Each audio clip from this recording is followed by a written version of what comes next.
दादा नमस्कार, स्वागत आहे तुमचं आपल्या मराठी एक्सप्रेस चॅनलवरती. तुमचा परिचय प्रेक्षकांसाठी तुम्ही करून द्यावा ही विनंती करतो मी तुम्हाला.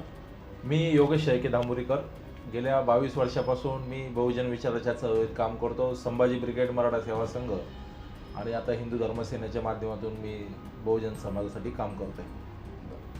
आता नुकतंच काही घटना या महाराष्ट्रामध्ये घडत आहेत ज्यामध्ये समाजाच्या विरोधात उभा राहतोय. जसं की काही पुतळ्यांच्या संदर्भाने घटना सध्या खूप चर्चेचा विषय ठरतोय. याबद्दल तुमचं मत काय काय वाटतं तुम्हाला? खरं तर काल परवाची घटना जर का अंजनगावची आपण बघितली तर छत्रपती शिवरायांच्या माध्यमातून जातीवाद पेरण्याचं काम काही शक्ती करतायत काय असं आम्हालाही शंका यायला लागली. छत्रपतींच्या महाराष्ट्रामध्ये ज्यांनी हा स्वराज्य घडवलं, ज्यांनी हा महाराष्ट्र उभा केला, त्या छत्रपती शिवरायांच्या पुतळ्याला छत्रपतींचेच मावळे म्हणून घेणारे लोक विरोध करतील का, हा प्रश्न माझ्यासारख्या बहुजन चळवळीतल्या कार्यकर्त्याला पडतो. आणि पुतळे अचानकच कसं काय यायला लागलेत, आणण्याची दिशा काय, दशा काय, कशासाठी, कशामुळं? आणि पुतळे आणायचे असतील तर दिवसा ढवळ्या का आपण बसवत नाहीत, रात्रीचेच पुतळे का बसवतात? त्याची जी काही कला संचालनाने त्याची जी काही रूपरेषा ठरवून दिली आहे त्या पद्धतीने ते पुतळे आहेत का? ते पुतळे गाजत वाजत बसवले पाहिजे, ते पुतळे रात्री का बसवले जातात? याच्या पाठीमागं फार मोठं राजकीय षड्यंत्र आहे का, याची शंका आम्हाला येते. एक कार्यकर्ता म्हणून गेल्या 22 वर्षापासून ज्यावेळेस मी सामाजिक जीवन जगतो, राजकीय जीवन जगतो, त्यावेळेस मला लक्षात येतं आम्ही हे पुतळे बसवलेत ना.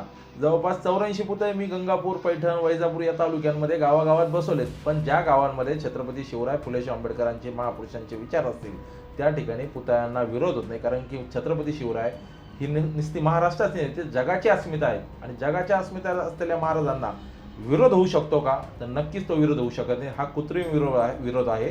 आणि हे पुतळे जी लोक कोणी मंडळी बसवत आहेत ही कशासाठी बसवत आहेत, एकदा त्यांना प्रश्न विचारला पाहिजे. आता रात्रीतनं पुतळे बसवायचे, मग त्याच्यावरती दोन समाज एकमेकांच्या विरोधात उभा राहतोय. मग हे रात्रीतनं पुतळे बसवण्याच्या संदर्भाने तुम्ही व्यक्त झालात, पण आता यामध्ये काही मंडळी जे आहेत ते गळ्यात भगवे रुमाल वगैरे घालून अशा पद्धतीनं काम करतात. या संदर्भाने तुम्ही काय, म्हणजे माझा बोलण्याचा उद्देश हा आहे की बरेचसे मंडळी हे आम्ही मराठा समाजाचे आहोत, छत्रपती आमचेच आहेत आणि मग आम्हीच पुतळे बसवणार वगैरे अशा काही गोष्टी करतात. याबद्दल तुमचं मत काय? छत्रपती शिवाजी महाराजांनी मावळा ही संकल्पना बनवली. 18 पगडच्या जातीला, 12 बलुतेदार, 18 अडुतेदार समाजाला सोबत घेऊन फाटके तुटके कार्यकर्ते ज्याला आपण म्हणतो त्या पद्धतीचे सवंगडी सोबत घेऊन छत्रपती शिवरायांनी स्वराज्याचं स्वप्न दाखवलं. रायरेश्वराच्या मंदिरात स्वराज्याची शपथ घेतली आणि तिथून सुरुवात झालेला प्रवास आज 350-400 वर्षानंतर सुद्धा छत्रपतींचा भगवा, मग तो वारकरी धर्माचा असेल, गौतम बुद्धांनी घेतलेला असेल, किंवा आता तुम्ही आम्ही जे काही गळ्यात भगवे उपरणे घालून फिरतो तर त्या भगव्याची अस्मिता आम्हाला कळाली आहे का? फक्त गळ्यात भगव उपरणं घातलं म्हणजे तो मराठा होतो का, किंवा तो छत्रपती शिवरायांचा कार्यकर्ता होतो का? तर असं कुठंही नाही. छत्रपती शिवरायांचे विचाराची आचरण तुमच्या स्वतःच्या जीवनात जोपर्यंत येत नाही तोपर्यंत तुम्ही छत्रपतीचे मावळे देऊ शकत नाही. म्हणजे भगवा घातला आणि मग तुम्ही छत्रपतीचा पुतळा बसवला आणि छत्रपती फक्त मराठ्यांचे झाले, हे जे काही वातावरण सोशल मीडियाच्या माध्यमातून काही समाजकंटक करतायत, मी त्यांना समाजकंटकच म्हणेल.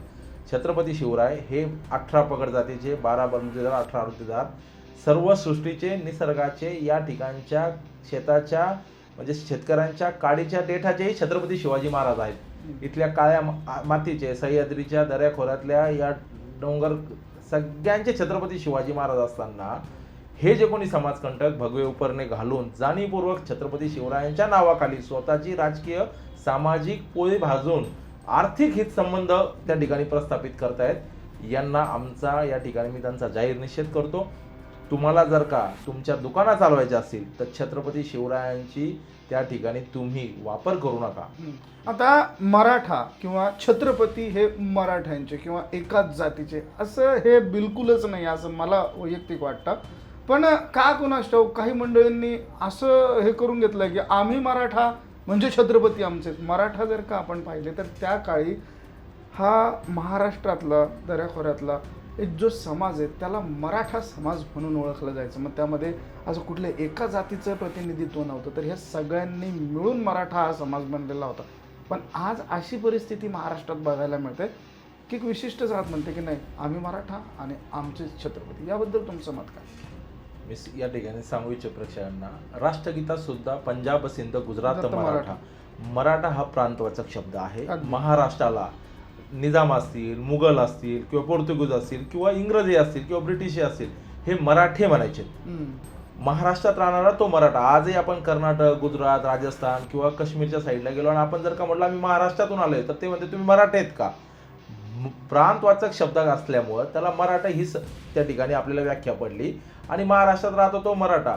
पण कालांतराने आज जे काही आरक्षणाचा विषय चालू आहे, मराठा कुणबी, कुणबी मराठा, मुळात जो आजचा मराठा म्हणून स्वतःला घेतो तो मूळचा कुणबी आहे. कुणबी म्हणजे कोण, जो शेतकरी. मग ती जातीवर, कामावर आधारित तुमच्या जाती जशा पडलेल्या आहेत, तशी आजची जी मराठा समाजाची जी व्याख्या आहे, तो मराठा कोण आहे, तो मूळचा कुणबी आहे. पण जाणीवपूर्वक मराठा या टायटलला समोर आणायचं आणि बाकीच्या जातींना दाबण्याचा प्रयत्न करायचा, हे फक्त राजकीय लोक करतात. मग ते दोन्ही बाजूचे आहेत. जसं छत्रपती शिवरायांचे पुतळे बसून आम्ही मराठ्यांनी तो पुतळा बसवला आणि धनगरांनी विरोध केला, हे काही जाणीव करून हे टाळकेत, बोटावर मोजण्या एवढी टाळकेत. मग तिकडून हाके असतील, इकडून आवारे असतील, ही बोटावर मोजण्या इतकी लोक आहेत. यांना आवारांचा तुम्ही आता उल्लेख केला, तर आवारांच्या संदर्भाने सध्या एक मोठं पोस्टरबाजी सध्या सगळीकडे होते, त्याबद्दल तुमचं मत काय सांगा. माझं तर बाळासाहेब आवारांना विनंती आहे, तुमचं छत्रपती शिवरायांचं जर का एवढं मोठं प्रेम असेल, तुम्ही 100 पुतळ्यांच्या रॅल्या काढताय, तुम्ही गावोगावी पुतळे बसवण्याचं आव्हान करतायत, ज्या तरुणांना छत्रपती शिवराय आदर्श वाटावेत, त्या तरुणांना तुम्ही नेमकं शिवरायांचे काय विचार देतायत त्या पुतळ्याच्या माध्यमातून. आज जर का छत्रपती असते, त्यांनी पुतळे बसवून नसते, त्यांनी तरुणांना संगणक दिलं असतं, तरुणांना त्या ठिकाणी त्यांनी नवीन नवीन स्किल शिकवलं असतं. जर का बाळासाहेब आवारांना छत्रपती शिवरायांबद्दल एवढं प्रेम असेल, निष्ठा असेल, मी त्यांच्या प्रेमावर, त्यांच्या निष्ठेवर मी शंका घेऊ शकत नाही, कारण छत्रपती शिवराय सगळ्यांचे आहेत. पण त्या छत्रपती शिवरायांचे विचार जर का त्या गावात असते, तर अंजन गावामध्ये माझ्या धनगर बांधवांनी त्या ठिकाणी विरोध दाखवला नसतात.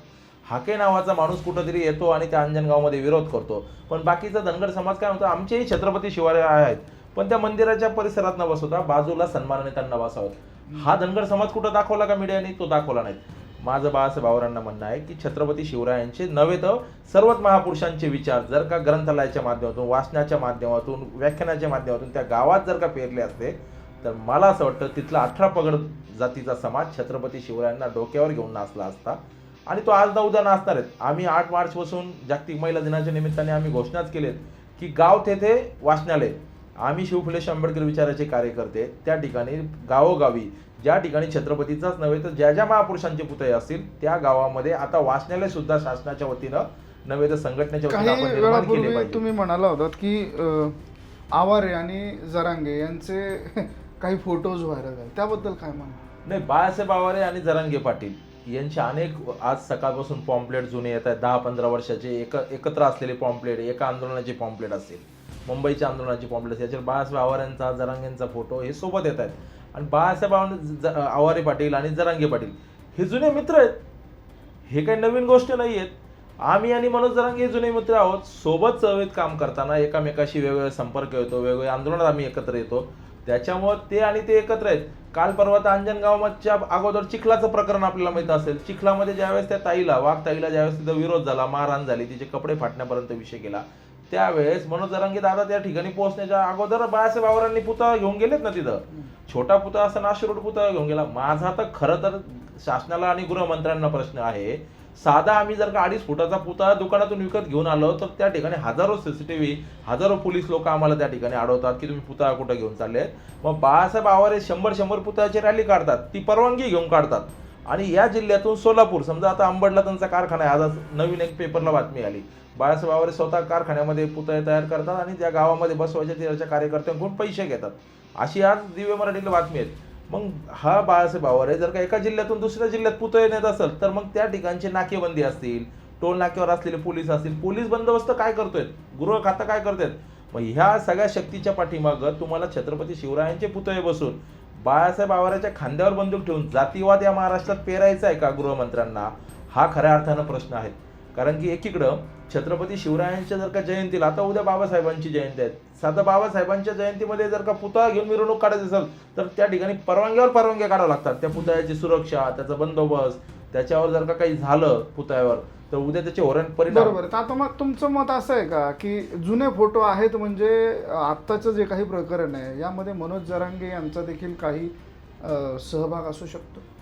शक्यता नाकारता येत नाही ना. जर का मनोज जरांगे दादांना माहिती आहे की बाळासाहेब आवारे पाटील पुतळे बसवत आहेत, बरं एक पुतळा बसवला का बाळासाहेब आवारांनी, ते तर डायरेक्ट चॅनलवर सांगतात मी 600 पुतळे महाराष्ट्रात बसवले. हो, मीच त्यांचे खूप सारे मग मुलाखती जर का ते 600 पुतळे बसवत असतील आणि अनेक पुतळ्यांच्या ठिकाणी आता फोटो येतात, जे विरोधी समाजकंटक आहेत ते जाणीवपूर्वक सोशल मीडियावर फोटो टाकतात की त्या छत्रपती शिवरायांच्या पुतळ्याच्या खाली मनोज जरांगे पाटील आणि बाळासाहेब आवारे ह्या दोघांचाही फोटो लावलेला आहे. आणि आज एक नवीन माहिती आली की गोपीनाथ मुंडेंचं स्मारक सुद्धा बाळासाहेब आवारांनी कुठेतरी पुतळ्याच्या माध्यमातून उभारलं बीडमध्ये. मग जर का बाळासाहेब आवारे पाटील या पद्धतीची जर का स्ट्रॅटेजी असेल की गावोगावी पुतळे उभारायचे, त्यांच्या निष्ठेला, त्यांच्या शिवप्रेमाला किंवा त्यांच्या बहुजन प्रेमाला, मी त्या ठिकाणी त्यांच्या त्याच्यावर शंका घेऊ शकत. पण मला शंका या ठिकाणी बाळासाहेब आवारांची या बाबतीत ही किती की बाळासाहेब आवारे पाटील ज्यावेळेस मनोज दादा जरांगे अंतरावलीमध्ये उपोषण करत होते त्यावेळेस तुमच्या माध्यमातून क्रांती चौकात एका ताईला तुम्ही उपोषणाला बसवला असाही तुमच्यावर आरोप होतो. मग तुमच्या दोघांमध्ये कुठेतरी मतभेद मध्यंतरी निर्माण झाले आणि आता तुम्ही दोघं एकत्र आलेत आणि मग तुम्ही मनोज जरांगे पाटलांचा आशीर्वाद घेऊन ते पुतळे बसवत आहेत, असं जे वातावरण तयार होतं आणि मराठा समाजाला टार्गेटेड केलं जातं इतर समाजांच्या माध्यमातून. तर जरांगे पाटील म्हणजे मराठा समाज नाही, मनोज जरांगे छत्रपती शिवरायांच्या नावाखाली मराठा समाजाला जे टार्गेट केलं जातंय. तुमचं मत कसं येतं आता की बाबा जरांगे पाटील आणि मग मराठा समाज, तर मग माझं असं प्रतिप्रश्न आहे तुम्हाला की मराठा समाज म्हणजेच जरांगे पाटील का? एक लक्षात धरा, मी माझ्या अनेक मुलाखतीमध्ये सांगतो की मराठा समाजाचे अनेक लोक कामं करतात. जे लोक फ्रंटवरून काम करतात समाजाचे प्रतिनिधी म्हणून, जे संघटनेचे प्रतिनिधी म्हणून, त्यातले एक मनोज जरांगे पाटील आहेत. मनोज जरांगे पाटीलच मराठा समाज आहेत का? तर नाही. हा, मराठा समाजाचा एक घटक म्हणून मनोज जरांगे पाटलांना आपण बघू शकतो. मनोज जरांगे पाटलांचं गेल्या 2-2.5 वर्षातलं योगदान जे समाजाने त्यांना डोक्यावर घेतलेत, त्याच्यामुळे मनोज जरांगे पाटील समाजाला नव्हे तर जगाला माहीत झालेत. त्याच्या अगोदर मनोज जरांगे पाटलांचं काम कोणाला माहिती आहे का? तर माहीत नाहीत. आता ते सोशल मीडियाच्या माध्यमातून जुने फोटो, जुने व्हिडिओ येत आहेत. तर 2011-12 पासून आम्ही सोबत काम करतोय. मी 2002 पासून मराठा सेवा संघ संभाजी ब्रिगेडमध्ये काम करतोय. मग याचा अर्थ ऍक्सिडेंटली 1 सप्टेंबरला झालेला लाठीचार्ज, त्या लाठीचार्ज मधून मनोज जरांगेंच्या त्या आजूबाजूच्या आंदोलनात जो रक्तपात झाला, तिथून जो समाज भावनिक झाला, माझा एक तर खरं तर आपल्या चॅनलच्या माध्यमातून सगळ्या समाजाला सांगणं आहे, त्या मनोज जरांगे पाटलांच्या त्या अंतरावलीच्या आंदोलनामध्ये 1 सप्टेंबरला जर का लाठीचार्ज झाला नसता तर मनोज जरांगे पाटील जगाला कळाले असतील का? आज तो अंतरवालीमध्ये झालेला लाठीचार्ज आणि त्यातून मनोज जरांगे पाटलांचं नेतृत्व समाजाने स्वीकारलं. समाजाच्या मराठा सेवा संघ, संभाजी ब्रिगेड, छावा, मराठा महासंघ, बाकीच्या सगळ्या संघटनांनी मनोज जरांगे पाटलांना अंतरवालीच्या आंदोलनाच्या अगोदर सुद्धा सहकार्य केलं. त्यांनी जेव्हा जेव्हा संभाजीनगरच्या कार्यकर्त्यांना आवाज दिला त्यावेळेस सगळे कार्यकर्ते, महाकायाचं आंदोलन असेल, वडी गुजरीचं असेल, इथं समाजाचे संघटनेचे लोक त्या आंदोलनात सहभागी झाले. आणि 1 सप्टेंबरला जो लाठीचार्ज झाला त्याच्यानंतर सुद्धा आम्ही सगळे 1 सप्टेंबरच्या रात्री त्या ठिकाणी होतो ना. आणि मग समाजाला लक्षात आलं की आपल्या आई बहिणींचे डोके फुटले आहेत, आपल्या लेकरांच्या अंगामध्ये गोळ्या गेल्या आहेत. त्या ठिकाणी समाज भावनिक झाला आणि त्याला काही राजकीय लोकांनी राजकीय टर्न देण्याचा प्रयत्न केला. पण मी तुम्हाला प्रामाणिकपणे सांगतो, गेल्या 2-2.5-3 वर्षामध्ये मनोज जरांगेंच्या नेतृत्वात उभं राहिलेल्या त्या आंदोलनाला सगळ्या संघटनांच्या प्रतिनिधींनी पाठिंबा दिला, ताकद दिली. म्हणून सर्वसामान्य मराठा समाज त्या आंदोलनात सक्रिय झाला. म्हणून कोटी-कोटीच्या सभा झाल्यात. मग जसं 1 मराठा लाख मराठा आपण म्हणत होतो, तर 1 मराठा कोटी मराठा आपण म्हणतोय. त्याच्यामुळे मनोज जरांगे म्हणजेच मराठा का? तर नाही. मनोज जरांगे हे मराठा समाजाचे घटक आहेत, ते आंदोलक आहेत. आणि मला असं वाटतं त्यांच्यासारखे हजारो लाखो कार्यकर्ते गाव पातळीवर, खेड्यापाड्यामध्ये, गल्लीमध्ये कामं करतात. म्हणून मनोज जरांगेंचं नेतृत्व आज शाबित आहे. जसं संघटनांचा तुम्ही उल्लेख केला, तर छत्रपती संभाजीनगरचा जर का आपण इतिहास पाहिला तर शिवप्रेमींच्या असंख्य संघटना या शहराने उदयाला आणलेल्या आहेत. मग त्यामध्ये मी तर म्हणेल की तुम्ही देखील एका संघटनेचे सहभागी सदस्य आहात किंवा संस्थापक देखील असाल. आणि मराठा क्रांती मोर्चा किंवा त्याची जी काही सुरुवात झाली ती देखील या छत्रपती संभाजीनगरच्या पावनभूमीतनं झाली असं म्हणायला बिलकुल हरकत नाही. तर ह्या ज्या काही खूप साऱ्या संघटना आहेत, या सगळ्या संघटना प्रत्येकाचा एक वेगळा अजेंडा घेऊन चालतात. निवडणुका आल्या की सगळ्या संघटना बाहेर येतात आणि परत 5 वर्ष आतमध्ये जाऊन बसतात. याबद्दल तुमचं काय मत? मी पहिलेच सांगितलं की मराठा तितुका मिळावा, गुणदोषासह स्वीकारावा. प्रत्येकामध्ये अवगुण असतो, पण आम्हाला मराठा सेवा संघाने जे चांगलं गुण दिलेले आहेत की ज्याच्यात जे चांगलं असेल ते घ्यायचं. अनेक संघटना आहेत, नुसते मराठ्यांच्याच नाही तर अनेक वेगवेगळ्या संघटना आहेत. पण मी जाणीवपूर्वक या ठिकाणी या सगळ्या संघटनेत तुमचा जो प्रश्न आहे की खरंच असं होतं, त्याच्यामुळे समाजाचा विश्वास राहते. आणि मग मनोज जरांगेंसारखं नेतृत्व, ॲक्सिडेंटली नेतृत्व जे पुढं आलं, मग नाही तर मार्ग द्यायला पाहिजे मनोज जरांगे पाटलांना, मग कारण त्यांनी कुठल्याच पद्धतीची संघटना किंवा काय कशालाच थारा न देता त्यांनी एका स्ट्रॅटर्जीने किंवा एका विचाराने त्यांनी स्वतः पुढे गेले. कुठल्याही पद्धतीचा मी वाकणार नाही, झुकणार नाही, मॅनेज जर कसाच होणार नाही असं ते जे काही ठामपणे सांगतात ते मी म्हणेल की मग आज तेच समोर येतंय खूप प्रकर्षाने. आणि त्यामुळे ज्या काही संघटना आहेत, ज्या काही कित्येक वर्षे गेली महाराष्ट्रामध्ये काम करतात, प्रामुख्याने छत्रपती संभाजीनगरला काम करतात, मग अशा संघटनांवरती बोटं ठेवायला सगळेच जण कमी करत नाही. ह्याबद्दल तुमचं मत कसं आहे, काय? मी सुरुवातीला ज्या पद्धतीने तुम्हाला सांगितलं की मनोज जरांगे पाटलांची शोभा नावाची संघटना होती. ते जवळपास मी 2011 पासून त्यांचं बऱ्यापैकी काम बघतोय. 2011 ते 2026 1 सप्टेंबर 2023 पर्यंत मनोज जरांगे पाटील शिवबा संघटनेच्या लेटरवरच आंदोलन करायचे. बरोबर. मराठा क्रांती मोर्चाचा एक समन्वयक म्हणून मनोज जरांगे पाटील होते.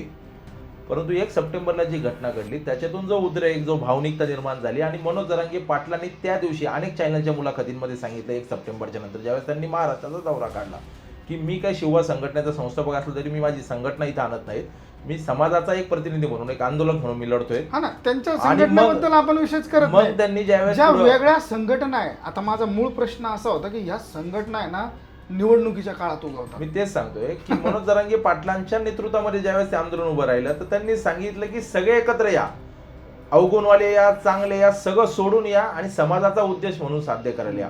त्याच्यामुळे ह्या सगळ्या संघटनेचे संस्थापक, प्रतिनिधी, प्रदेशाध्यक्ष, जिल्हाध्यक्ष जे कोणी असतील यांनी त्या लढ्याला पाठबळ दिलं. म्हणजे मी गावखेड्यातला शाखाध्यक्ष समजतो, तो सुद्धा त्या ठिकाणी आपली गाडी घेऊन 2 लोक घेऊन त्या ठिकाणी आंदोलनात गेला आणि मग ते आंदोलन मोठं झालं. आता काय झालंय की मराठा क्रांती मोर्चा, जसं तुम्ही आता हे संघटनेचा उल्लेख केला, मी त्याची पार्श्वभूमी सांगतो. कोपर्डीची घटना घडल्यानंतर मराठा क्रांती मोर्चाचा उदय छत्रपती संभाजीनगरमध्ये झाला. त्यावेळेस मराठा क्रांती मोर्चा हे जे नाव एकत्र आलं, हे सगळ्या मराठा संघटनांचं एकत्रित असलेलं विचारमंच आहे. या विचार समन्वयकांचा विचारमंच आणि त्यातून मराठा क्रांती मोर्चा.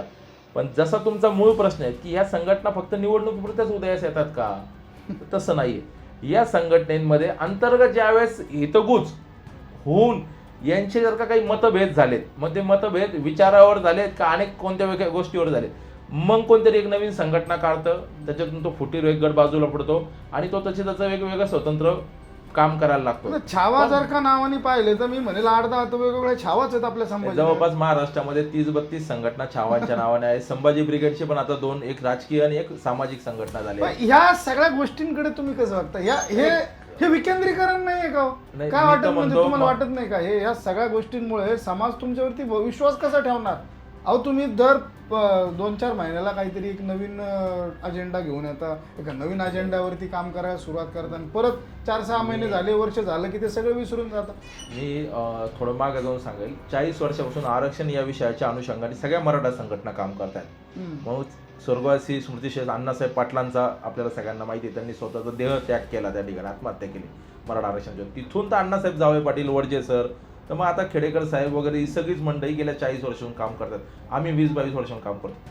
एका विषयाच्या निगडीत जो समाजाचा मुख्य विषय होता, पण त्याच्यासोबत अनेक विषय, जसं तुम्ही अजेंडा म्हणले, कोणी शेतकऱ्यावर काम करतंय, कोणी शिक्षणावर काम करतंय, कोणी विद्यार्थ्यांवर काम करतंय, कोणी नोकरीवर काम करतंय. कन्सिस्टन्सी बघायला नाही मिळत साहेब. नाही, असं नाहीये. मराठा सेवा संघ, मराठा महासंघांच्या माध्यमातून किंवा छावा, अखिल भारतीय छावा किंवा वडजे सरांची छावा असेल, यांनी कन्स्ट्रक्टिव्ह काम केलंय. आरक्षणावर असेल, विद्यार्थ्यांच्या प्रश्नावर असेल, नोकरीवर असेल. आज जे काही आपल्याला मिळतंय आरक्षणाचं आपण म्हणतोय, तर आरक्षण काय आज मिळालंय का? खत्री आयोग असेल, खत्री आयोगाच्या शिफारसीनुसार 2004ला सुशीलकुमार शिंदे मुख्यमंत्री असताना मराठा, कुणबी मराठा आणि कुणबी या आरक्षणाचा GR आला. आणि जे मनोज जरांगे पाटील आता सांगतात की 58 लाख नोंदी सापडल्यात. 2004 पासून जे आरक्षण मिळते 58 लाख नोंदी, शासनाने तो आकडा जाहीर करावा. मी तर म्हणतो मनोज जरांगे पाटील शासनाने जर आकडा जाहीर केला तर तुम्ही ते मान्य करा. हा, शासनाने जाहीर करा. जरांगे पाटील प्रत्येक वेळा म्हणतात की 58 लाख नोंदी. जरांगे पाटील हे आंदोलक आहेत, ते काय अभ्यासक नाहीत. जरांगे पाटलांनी लढायचं काम केलंय. जरांगे पाटलांच्या सोबत जी कोणी लोक सांगतायत आता की 58 लाख, यांना शासनाच्याच मंत्र्यांनी येऊन आकडे सांगितले ना, गिरीश महाजन, उदय सामंत. अधिकृतरित्या एखादं पत्र का नाही काढत? मी आजच तुम्हाला सांगतो, मी काल जितेंद्र पापळकर विभागीय आयुक्त आहेत, यांच्याकडे निवेदन घेऊन मराठा समाजाच्या वतीनं आम्ही गेलो. 20 मिनिटं आमची चर्चा झाली. मी त्यांना काही मुद्दे दिलेत. उद्या राधाकृष्ण विखे पाटील मराठा आरक्षण उपसमितीचे अध्यक्ष छत्रपती संभाजीनगरला येत आहेत. मी त्यांना सांगितलं की मराठा शिष्टमंडळाची त्यांच्यासोबत एक बैठक करा ना. इथं ओबीसी समाजाच्या बैठका होतात, तर ओबीसी समाजाचे प्रतिनिधी त्या बैठकीमध्ये असतात. चंद्रकांत बावनकुळे साहेबांसोबत मराठा आरक्षण उपसमितीचे अध्यक्ष मराठा शिष्टमंडळाला बैठकीत का घेत नाहीत? 12 बैठका झाल्यात, आउटपुट 0 आहे. आज ज्या मराठा समाजासाठी सारथीच्या योजना होत्या, अण्णासाहेब पाटील महामंडळाच्या योजना होत्या, त्या बंद पडत चालल्या. त्याला निधी नाही आहेत. आर्थिक बजेटमध्ये तरतूद केली पण त्याला निधीच वितरित करत नाहीत. मग राधाकृष्ण विखे पाटील थांबतात कशाला त्या पदावर? आम्ही तर मागणी केली की जर का तुम्हाला जमत नसेल तर मराठवाड्यातला एक नवीन मंत्री तयार करून त्या ठिकाणी त्यांच्याकडं ते मराठा समाजाच्या प्रतिनिधीकडे ती जबाबदारी देण्यात यावी. अन्यथा आम्ही विखे पाटला नव्हत्या, आम्ही त्यांच्या अंगावरती 2 सप्टेंबरचा GR सुद्धा फेकणार आहेत. कारण की विखे पाटलांनी समाजाची दिशाभूल चालली आहे. मनोज जरांगे पाटील आता सप्त्याला भेटी देत चला आहेत. 2 सप्टेंबरच्या GR बद्दल चर्चा करू. काय सांगाल त्या GR च्या संदर्भात? काय काय गोष्टी घडल्या आणि काय काय होणं गरजेचं वाटतं? 1 सप्टेंबरला ज्या पद्धतीने आंदोलन हाताळलं, त्याच्यानंतर आपल्या हातामध्ये 2 सप्टेंबरला GR आला. 2 सप्टेंबरचा GR हैदराबाद गॅझेटच्या नोंदी विचारात घेऊन, मग हैदराबाद गॅझेटमध्ये कोणत्या नोंदी आहेत हे शासनाने तरी सांगावं किंवा आंदोलकांनी तरी सांगावं. आंदोलक काय सांगतात? हैदराबाद गॅझेट लागू झालं. शासन काय सांगतं? हैदराबाद गॅझेट लागू झालं. मग माझा एक साधा प्रश्न आहे, मी काय फार मोठा अभ्यासक नाही. जर का हैदराबाद गॅझेट लागू झालं तर मग हैदराबाद गॅझेट लागू झाल्यानंतर त्याची व्याख्या काय आहे? जर का एखादं गॅझेट लागू होतं, त्याचं विधेयक आलंय का, कायदा पारित झालाय का, किंवा एखाद्या शासन निर्णयामध्ये कुठं असं लिहिलंय का की हैदराबाद संस्थानाच्या अनुषंगाने जे निजाम स्टेटचं गॅझेट होतं त्याला हैदराबाद गॅझेट, ते आजपासून महाराष्ट्रातल्या मराठा समाजाला आरक्षण मिळण्याकरता हैदराबाद गॅझेटमधल्या नोंदी विचारात घेऊन हैदराबाद गॅझेट लागू करत आहेत आणि त्यांना आरक्षण, असं कुठं लिहिलंय का?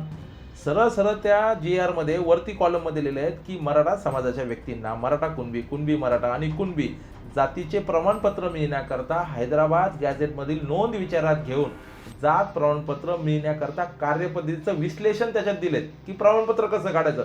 ते तर सेतू सुविधा केंद्राच्या बाहेर पण लावलेलं असतं. मग लाखो मराठी मुंबईला नेतो आणि आपण काय घेऊन येतो? आमचा वादच तो आहे, मतभेद तेच आहेत की बाबा आपल्या हातात नेमकं काय आलंय. मी जितेंद्र पापळकरांना काल विचारलं की हैदराबाद स्टेटच्या नुसार, हैदराबाद गॅझेटनुसार किती प्रमाणपत्र वाटप केले? ते म्हणजे असा डेटाच नाही आमच्याकडं. नाही, विभागीय आयुक्त सांगतात की डेटा नाही. ते तर सचिव आहेत ना, शिंदे समितीचे लिगल सचिव आहेत ते. मग डेटा जर का उपलब्ध नाहीये तर ही दिशाभूल आहे का, असं समजावं का? ही सरळ सरळ समाजाला फसवण्याची कार्यपद्धती आहे. राधाकृष्ण विखे पाटील असतील, देवेंद्र फडणवीस असतील, तत्कालीन सुरक्षित अजितदादा पवार असतील आणि उपमुख्यमंत्री एकनाथ शिंदे साहेब असतील, यांना जर का वाटतंय की समाजाला आम्ही आरक्षण दिलं तर सेम डे 4 वाजता एकीकडे आम्ही उपोषण सोडतोय दादांचं आणि नागपूरमधून मुख्यमंत्री सांगतायत की ज्यांच्या नोंदी असतील त्यांना जात प्रमाणपत्र वितरित केल्या जाईल, ज्याच्या नोंदी नाही त्याला नाही. मग ही काय तफावत आहे? म्हणजे महाराष्ट्राचा मुख्यमंत्री सांगतोय, मग विखे पाटील काय सांगतायत? विखे पाटलांना मी आता मुंबईला जाऊन भेटलो आणि त्यांना विचारलं की साहेब हैदराबाद गॅझेट लागू झालंय का? ते म्हणते त्याच्यामध्ये लिहिलं काय लिहिलंय? हैदराबाद गॅझेट लागू झालंय, कुठे लिहिलंय? माझं तर ओपन चॅलेंज आहे आपल्या चॅनलच्या माध्यमातून, महाराष्ट्रातले सगळे अभ्यासक आज मान्य करतायत की हैदराबाद गॅझेट लागू झालं नाही. 2 सप्टेंबरचा GR हा परिपूर्ण नाही, हा समाजाचं आरक्षण देऊ शकत नाही. ते फक्त जात प्रमाणपत्र काढण्याची एक कार्यपद्धती विश्लेषित केली आहे. त्याच्यामुळे प्रचंड संभ्रम तयार झाला आहे आणि समाजाला त्याच्यामुळेच अर्ज करण्याची जी काही समाजामध्ये जी धग होती ती संपलेली आहे, कारण की मिळतच काही नाही आहे. ठीक. आता तिथून मुंबईहून आल्यानंतर 2 सप्टेंबरच्या नंतर साधारणतः किती मंडळींनी कास्ट सर्टिफिकेटसाठी अर्ज केलेले आहेत आणि किती मंडळींना त्याचे सर्टिफिकेट्स मिळालेत? काही डेटा आहे तुमच्याकडे? मी कालच सांगितलं तो विभाग आयुक्तांकडे गेलो, मी त्यांना तो डेटा पण मागितला आणि वेबसाईटवर जो डेटा उपलब्ध होतोय 2,49,000 प्रमाणपत्र 2 सप्टेंबरच्या अगोदरपर्यंत वितरित झाली होती पूर्ण महाराष्ट्रात. पूर्ण महाराष्ट्रामध्ये 2,49,842 काहीतरी प्रमाणपत्र आहेत. 49,700 काहीतरी नोंदी शिंदे समितीच्या माध्यमातून नव्याने सापडल्यात. नव्याने शब्द लक्षात ठेवा. 58 लाख नोंदी जे काही आपण भंपक आकडा सांगतोय शासनाच्या वतीनं, जे मंत्री सांगतायत त्यांना तर जोड्याने मारलं पाहिजे. जर का मनोज जरांगे सांगतायत प्रत्येक ग्रामपंचायतीमध्ये निघलेल्या नोंदीची यादी तुम्ही ग्रामपंचायतला लावा, मग शासन का लावत नाहीत? 58 लाखाचा आकडा सांगायचा आणि माझ्या एखादी यादी तुम्हाला ग्रामपंचायतीवर बघायला मिळाली का? आतापर्यंत एकही यादीने गेल्या 2 वर्षात मनोज जरांगे असतील किंवा आम्ही सगळे असतील, आम्ही सांगतोय शासनाला, शिंदे समितीला सांगतोय, जर का नोंदी सापडल्या आहेत, उदाहरणार्थ एखादा आपण नारेगाव घेतलं, नारेगावमध्ये जर का 50 नोंदी सापडल्या तर ग्रामपंचायतला 50 नोंदी लावायला काय हरकत आहे? ते म्हणते ऑनलाईन आहेत, गुगलवर टाकलेले आहेत, वेबसाईटवर टाकले आहेत. जर का 58 लाख नोंदी जर का सापडल्या असतात, असं आपण गृहीत धरलं 58 लाख, गुणिले पण 4 जरांगे पाटीलही समर्थन करतात त्या गोष्टीचं. जरांगे पाटलांनी वारंवार त्याचं 58 लाख नोंदींचा उल्लेख केला, काल परवा सुद्धा उल्लेख केला. पण ज्यावेळेस त्यांना आमच्यासारखी जे काही त्यांचे मित्रमंडळी आहेत त्यांना आम्ही विचारतो, दादा 58 लाख नोंदीचा आकडा शासकीय आहे का? तर ते म्हणते मला मंत्र्यांनी सांगितलं. मग त्यांनी एका चॅनलवर, एका मोठ्या नॅशनल चॅनलवर सांगितलं की 58 लाख नोंदीचा आकडाच मला मंत्र्यांनी सांगितलं, जे मंत्री माझ्याकडे येत होते त्यांनी मला सांगितलं आणि मी तो टीव्हीवर सांगितलं. जर का 58 लाख नोंदी आपण पकडल्या ग्रहित, तर गुणिले 4 प्रमाणपत्र पकडले तर 2 कोटी समाज गेला ना महाराष्ट्रात. त्यांचं तेच सर्व सर्व गणित आहे. मग जर का 2 कोटी समाज आरक्षणात गेला असता तर त्याचा लाभ किती समाजाला मिळाला असता? मग 2 कोटी लोक जर का आरक्षणात गेले, आपण असं गृहीत धरलं, तर समाजाची आजची लोकसंख्या 11 कोटी समाजाची आपण पूर्ण महाराष्ट्राची लोकसंख्या पकडतो आणि महाराष्ट्रामध्ये आपण 33% जर का पकडलं तर 3.5-4 कोटी, जास्तीत जास्त 4.5 कोटी समाज आहेत. मी तुम्हाला मराठवाड्याचं गणित सांगतो. मराठवाड्यामध्ये 80 लाख ते 1 कोटी मराठा समाज आहे. मग आज 49,000 नोंदीतून फक्त 2,49,000 नवीन प्रमाणपत्र निघाले आणि कालचा जो डेटा आला तर नवीन 51,000 प्रमाणपत्र जुन्या नोंदीनुसार 1 जून 2004च्या नोंदीनुसार GR नुसार प्रमाणपत्र वाटप केले. 2,91,000 प्रमाणपत्र कालपर्यंत मराठा समाजाच्या ज्या नवीन नोंदी सापडल्या याच्या अनुषंगाने नवीन प्रमाणपत्र वाटप झाले. आणि हैदराबाद स्टेटनुसार कसे झाले तर हैदराबाद गॅझेटच्या अनुषंगाने जी काही SOP त्यांनी दिली आहेत, आता त्याच्यात नवीन एक शॉकिंग न्यूज सांगतो. सरकारच्या वतीनं कुठलीच लिगल SOP डिक्लेअर झालेली नाही. जे काही जात प्रमाणपत्र काढण्याची पद्धत आहे मी तुम्हाला या ठिकाणी जाणीवपूर्वक दाखवतो. हा स्थानिक चौकशीचा जो अहवाल गुगलवर फिरतोय किंवा सोशल मीडियावर फिरतोय, हा अहवाल शासनाच्या वतीनं तयार केलेला नाही, हे मला काल विभाग आयुक्त जितेंद्र पापळकर सरांनी सांगितलंय. मग मला सांगा, हा अहवाल कोणी तयार केला? कोणीतरी अभ्यासकांनी तयार केला, कोणीतरी विरोधकांनी तयार केला आणि याच्यामध्ये सरळ सरळ लिहून देत आहेत कागदपत्रांच्या प्रकारामध्ये दाखल कागदपत्रे आणि याच्यात ते तलाठी, ग्रामसेवक आणि कृषी सहाय्यक अहवाल देत आहेत. जर का वंशवाद जुळत नसेल तर याला प्रमाणपत्र देण्यास योग्य नाही असा अभिप्राय देत आहेत. ऍक्च्युली त्यांना तो अभिप्राय देण्याचा अधिकार सुद्धा नाही आहे आणि त्याच्यावर SDM निर्णय घेतात आणि प्रमाणपत्र ऍप्लिकेशन रिजेक्ट होतीये. त्याच्यामुळे हैदराबाद गॅझेट जर का या महाराष्ट्रामध्ये लागू झाला असतं किंवा मराठवाड्यापुरतं जरी लागू झाला असतं आपण गृहीत धरलं, तर ज्याच्या नोंदी नाहीत त्याला सुद्धा प्रमाणपत्र मिळालं असतं, कारण त्याच्यात सांख्यिकी आकडे आहेत आणि आरक्षण हे समूहाला दिलं जात नाही तर व्यक्तीला दिलं जातं, हे लक्षात घेतलं पाहिजे. हा संभ्रम जोपर्यंत शासन दूर करत नाहीत आणि कदाचित मी जे अनेक मुलाखतींमध्ये सांगितलं, शासनाला हा संभ्रम दूर होऊ द्यायचा नाही आहे, जुलत ठेवायचंय आणि जाती जातीमध्ये वाद निर्माण करायचा आहे. मग कोणीतरी वडापाव म्हणतं, कोणीतरी बेवडा म्हणतं, हा वाद सोशल मीडियावर चालतो आणि मग कार्यकर्ते 18 ते 25-30 वयोगटातले कार्यकर्ते भावनिक होतात, एकामेका जातीचं उणं काढतात आणि हे माझ्या महाराष्ट्रातल्या छत्रपती शिवरायांच्या विचाराच्या कार्यकर्त्यांना विपरीत आहे. कारण हा महाराष्ट्र छत्रपती शिवरायांचा, फुले शाहू आंबेडकरांच्या विचारांचा आहे, अण्णाभाऊ साठेंच्या विचाराचा आहे आणि कालपर्यंत जे तुम्ही आम्ही लोक समाजासाठी काहीतरी काम करतो त्यांच्या विचाराचा हा महाराष्ट्र आहे. या महाराष्ट्रामध्ये, या महाराष्ट्राच्या घडीला गालबोट लावण्याचं काम राजकीय नेते मंडळी करतायत आणि सरकार करतायत असा माझा सरळ आरोप आहे. चला, तर आगामी काळात नवनवीन विषयावरती आपण चर्चा करतच राहू. आता मला वाटतं या ठिकाणी आपण तुर्तास थांबूयात. एका नवीन विषयासह पुन्हा एकदा भेटूयात. तोपर्यंत सर धन्यवाद. जय हिंद.